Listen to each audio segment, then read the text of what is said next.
Don't kill us. Kill the bill. Don't kill us. 3 van loads full of arrestees who were, many of them carried out of the Senate Budget Committee hearing today, are being taken to jail. There is a van that has only women. There is a van that has only men. Moments ago, the Senate Budget Committee voted on a party line to advance the tax reform bill. I was, I guess you could say, embedded with the protesters. Tripod needs to go. Okay. One sentence. I was embedded with the protesters from the beginning of the day. Let's roll back the tape and you can see how we got here. Did people stay at this hotel overnight, or was this just a gathering place? It was a gathering place, but some of us stayed together in St. Stephen's Episcopal Church, in the church on the floor. A few people stayed here, and some people came down from New York on the bus today. Okay, so we are going to the Senate Banking Committee, Dirksen 608. We would like you guys to be as close to the front as possible. We have some people saving seats inside the room.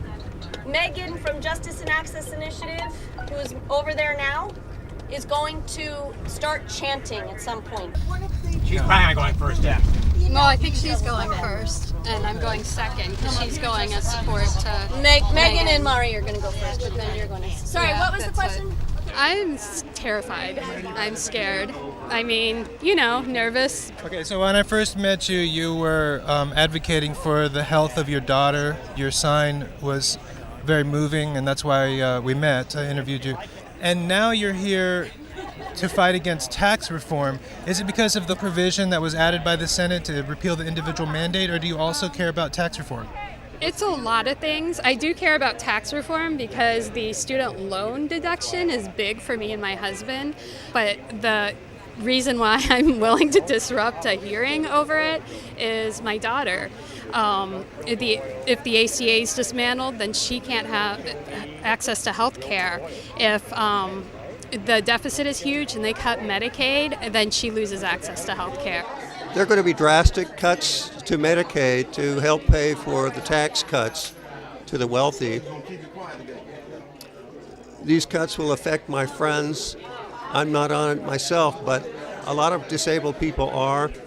This affects the poorest of the poor. It's heinous. This really seems like it's a healthcare themed protest.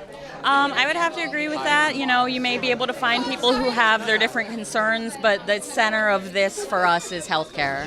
I have student loans. That's going to affect me, but it's something that I may or may not be able to manage. But when you talk about healthcare and, just services, people will die. The only way, unless you're going to cut it out of the defense budget, the only way to generate the type of tax cuts that Trump and his friends were talking about generating was to go to the social safety net, right? So we know that the money is going to come from Medicaid and Medicare. The average citizen doesn't understand what's buried in this bill.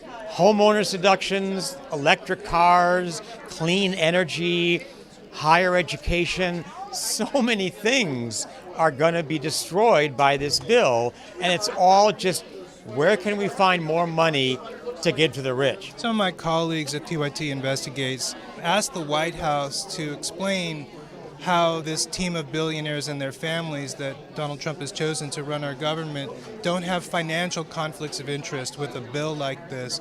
And their answer was, this bill is going to actually benefit all Americans because it will create jobs, increase wages, and therefore all Americans have a conflict. So trickle-down economics has been shown time and time again to not work. When the big corporations and the rich get tax cuts, they do not send that money down the line. And in fact, if you look at the stockholder meetings where the corporate heads are talking about what they're going to do with the money they save from this tax bill, all of them say the money they save is going to go back to their investors as dividends and other perks for them. Not one of them said, we're going to take the money that we save and create more jobs. I have contemplated risking arrest, and I am risking arrest. I think a lot of folks here are risking arrest because we feel that this is really important to us from all the states, from Alaska, from Arizona, from Virginia, from Pennsylvania, from Idaho, folks flew in because this is important to us, and we will risk arrest to make a statement. Why does that statement, you think, reach more people than if you just held a rally outside? I think that rallies and holding signs outside of your senator's office and yelling at the building when they're not there is not as effective as going and talking to those senators and risking arrest to do so. What would you say to someone watching this who maybe shares your sentiment but isn't really prepared to participate in the way that you are? Well, first off, I just call it democracy timeout. It's not really resisting arrest. It is, obviously.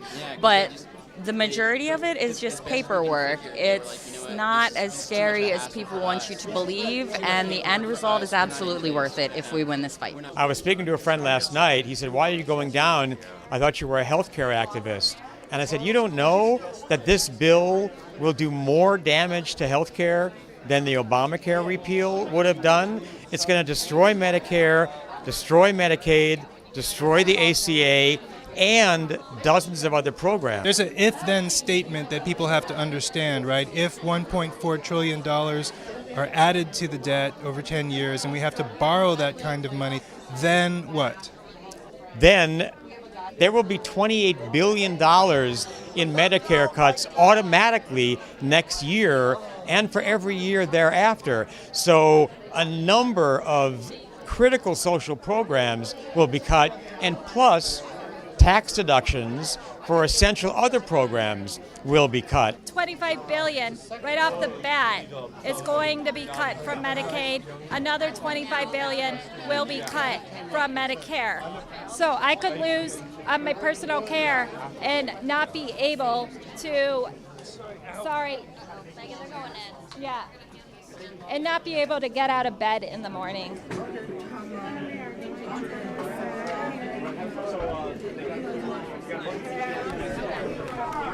Rebecca, final words? Here we go.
Healthcare, not welfare.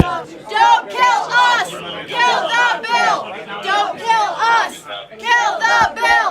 Don't kill us! Kill the bill! Don't kill us! Kill the bill! Don't kill us! Kill the bill! Don't kill us! Kill the bill!